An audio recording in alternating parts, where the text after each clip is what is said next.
check out these amazing 3D printed dungeon walls I just painted. Hey there, adventurers. Welcome back to Short Rest Studios. My name's Judd, and I'm excited this week because it's been a while since I did a crafting or painting video. And this week, I'm going to show you how I painted these great dungeon walls from Saucerman Studios. A while back, Saucerman Studios sent me some free STLs so that I could review them, and I'll link to that video in the description. But having printed them out, of course, I wanted to paint them, and I was just now able to get around to it. And I'm super excited to show you how I did that, because not only is this a great technique for painting these walls, but it's a technique you can use for painting any kind of dungeon terrain. This is the perfect way to achieve that grimy, ancient dungeon look, and it's what I use in all my dungeon tiles and anything that I want to go with that system or that I want to have that feel. So let's get into the action. And these bad boys print up really nicely. Don't really have to use supports too much, except with a few particular ones. They come out great. And the next step is to prime them black. I use Rust-Oleum Painter's Touch. It's paint and primer in one. And I like to start with a black base. First step is overbrush some dark gray. I pick up a lot of my craft paint at Michael's, but any dark gray craft paint from Michael's, Walmart, Hobby Lobby, whatever your local craft store is, will work just perfectly. Now, if you don't know what overbrushing is, it's kind of like dry brushing, but you still want to leave a pretty fair amount of paint on the brush, and you're not necessarily trying to just hit high spots the way that you do when you're dry brushing. With overbrushing, it's more like it's okay if everything's not covered, but you're trying to get most of it covered. So it's just like a heavier dry brush. So that's kind of how you're getting the base color, but then you got shadow left behind by that black that you've painted the whole thing with. And pro tip, I don't paint the bottoms of these with primer or at all. And actually the sides, I only paint with the one color because they lock together and you don't see the sides. So now we move on to a regular gray, which is just a lighter shade of gray. If you don't want to, buy another bottle of paint for this step, you can mix a little white in with your gray. Now this one we are dry brushing, so we want to hit the high spots, but it's still kind of a heavy dry brush. I say that because there's going to be another step where we do a little bit lighter dry brush, but this one we're trying to create more sense of texture with the stone. So we still want to kind of get it everywhere, but not down in all those crevices. You want to get good coverage without really filling in all the deep spaces. But of course, I did this to every piece that I printed. I actually printed several of these. I got a whole set. Not something that I would be able to use for a full dungeon. I'll have to print some more in order to do that, but I just really wanted to test these out. And again, this general technique is one you can use for tiles, walls, anything you want to look like that old grimy dungeon. You just use these colors and it pretty much comes out great every time. And now we're moving on to vanilla. And you may think this is crazy, that's way too light. It's basically off-white. But hear me out, guys. It really brings out the highlights. It creates that sense of lighting, that sense of corners and surfaces that you can really touch. So what you want to do is you want to hit the edges, the corners, the high spots, anything that physically would receive the most light, and this really brings out the detail more than anything else. Now there's a later step in which we will kind of tone this down because it will look really bright, too bright right now.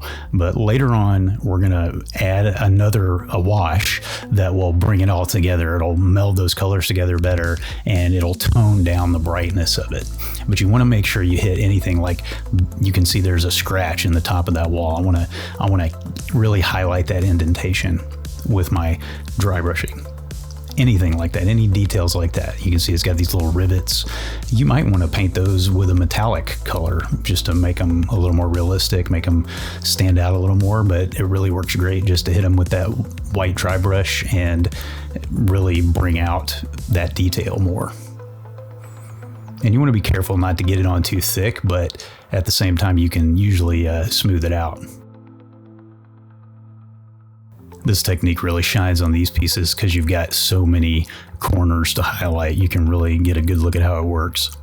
And now I want to use some silver to paint the joiner pieces that you actually use to put the walls together, because I want them to stand out. They don't look to me like they would be made of stone, so I want them to stand out a little bit from the rest of the walls, but not too much. So silver I feel like is a good compromise. I just dry brush it on, kind of a heavy dry brush. I still want some of the black to show through because I want it to have that look of just worn metal, but just dry brush on some silver. It gives it a little bit of shine, so the color is not super different from the walls, but it has a little bit of shine to help it stand out just a bit. And there's a nice close-up. And now we're moving on to some burnt umber, which is really just a dark brown. And the reason I'm using this is because some of these pieces have these nice little accents, wood accents, and this one has a ladder. And it also has a piece of wood on the back of it, which I do the same way that I'm doing this ladder. And basically you want to make sure that you get pretty precise with this. You want to get the sides and the rails, and you want to make sure that you get the top edges of those pieces, so that they don't just look flat sitting on top of your dungeon wall. And so you can see here I'm painting the top of the ladder. And you do want to be more precise. You're not going to dry brush this part, but when you're doing your dry brushing prior to that, don't worry about getting it on the ladder. So now we're moving to black because we have some pieces that have metal bars and different metal features. So we're going to start with the metal bars, and I just feel like black works really well. It kind of gives it that cast iron, heavy, somber look, and it's easier to me to make it look really grungy and rusty, which we're going to get to later. This does take a little bit more precision with the brush. For the most part, it's okay, but you just want to be careful when you get down around the edges of the actual stone part that you don't move too fast and get too much black on the stone. Now there are these caps, these finial type caps on top of some of the pieces, and basically I painted the tops of those black to make them look like cast iron. The lower parts I left looking like stone. And there are a lot of pieces that have this. Some of the wall pieces have it, and of course the joiner pieces have them. So I painted all of those black, and then I'm gonna go and put some more color on top of those. And you may be thinking, Judd, why did you paint these black? Why didn't you just leave them black in the first place? Well, that's a good question. If you're dry brushing without having to worry about leaving something black, that makes it a lot easier. You could tape it or something like that, and that would work better, but it's a lot easier to not worry about it. So now I'm dry brushing a little bit of black onto this cage door that I painted silver like I did the joiner pieces. And now I'm moving on to a door, which I painted brown with burnt umber, which you saw me use earlier on the ladder. And when I was painting the ladder, I just went ahead and did this door, but now it's got some metal parts that, what to me look like metal parts, that I'm gonna go ahead and paint black so they kind of have that cast iron look as well, just to create a little unity. I try not to vary too much in the types of metal. I mean, I do have a couple of different things, but I try to, have a unity of theme within the set. So I hit those bands and the doorknob. And now this is my little special trick. I have been into model railroading as well, and so I have these rust colored paint pens that I use a lot for railroad tracks. And they're really great for just applying a light coat of rust color to these metallic pieces. You just want to make sure you shake these really good, and you want to make sure the paint is flowing well, which is why you saw me kind of rub it on the parchment paper. And if you cover stuff up a lot, it really looks just like a lot of rust, and you can leave gaps and it looks okay, like it looks realistic. You don't have to be super precise with it, but I try to have a light hand. And now we're going to move on to dark yellow. I don't know how you get dark yellow exactly, but that's what this color is called. It's just a warm, very warm yellow. And I am dry brushing that very lightly onto the wood pieces just to give them a little bit of warmth, because especially when we get to the final step, they're going to start to look a little more gray and dingy, which is fine. We want it to look like old wood. We want the whole place to look old and grimy. but this just helps these parts, the wood parts, to stand out a little more from the stone parts. And so again, dry brushing, the whole point is hit those edges, hit those corners to bring out the detail. Because otherwise that detail is really hard to see. And this is what an actual real situation would look like, that light would shine in such a way that you would see details and they wouldn't lie flat. Now you can see that I used my rust pen on the metal parts on this door, and now I'm dry brushing that dark yellow onto this as well. And I'm brushing it on sideways so that it highlights the seams between the boards. And now moving on to beige, which is just for edges and to really just bring out highlights. So this is very light. It's only in certain places just to give it a little more like wear and tear look, like a little variation in color, and to bring out some more detail. And I do the door, the ladder, anything that's wood on this part. And again, you're just trying to bring out that detail. And this next part is one of my two favorite steps.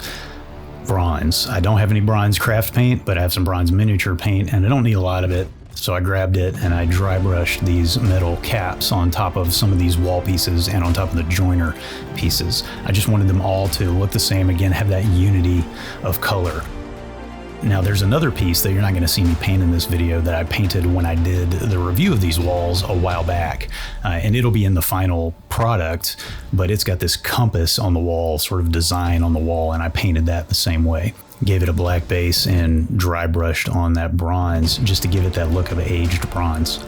Now I sort of forgot about this little bookshelf, so I grabbed my Burntumber and started to paint the shelves themselves into the back of the opening. And I'm not really trying to be real precise inside the opening because it's going to be very shadowy anyway. And so leaving a little bit of black and just kind of brushing it in there with the burnt umber will actually leave it just looking shadowy. So that works just fine. Now I forgot to show you what paint color I was using, but this is a true red. And I just start painting books. Now I'm using my dark yellow to paint one of the books. Now I got this English Navy, and I'm painting one of the books with that. And this is where you can have some fun. Just pick the colors you want to use. Now I'm using my beige again to kind of paint the tops of the books because in case you want to look hard enough to see the pages, it'll kind of look like pages. And I'm painting the last one with chocolate because I didn't want it to be the same color as the rest of the bookshelf. And I grab my bronze again. There's a little box. I painted that bronze, and I grab my beige, and I'm painting this vase beige, and just to make it look like, pottery, so nothing fancy. And then there's another box that I paint silver on one of the shelves there. And since the shelves are wood, after I get done with this box, I'm going to go ahead and dry brush onto the wood parts my dark yellow and beige to give them, again, sort of that color unity with the other wood pieces in the set. I think that came out really nice, man. And now I'm coating every piece with a black wash. And what this does is it just unifies everything. It tones down the really bright colors, and it gives everything that kind of grimy feel. I think it's really important for this kind of terrain. And you can get a great recipe for black wash from Black Magic Craft. I'll put a link to that video in the description. You get this wash everywhere. It's going to help develop your shadows quite a bit. You just want to make sure it's not pooling too much in any one place that you don't want it to. So make sure you don't get it on too thick. You can thin it a bit with the brush if you need to. And once everything's dry, I finish it with 1 or 2 coats of Krylon matte finish. And now the beauty shot.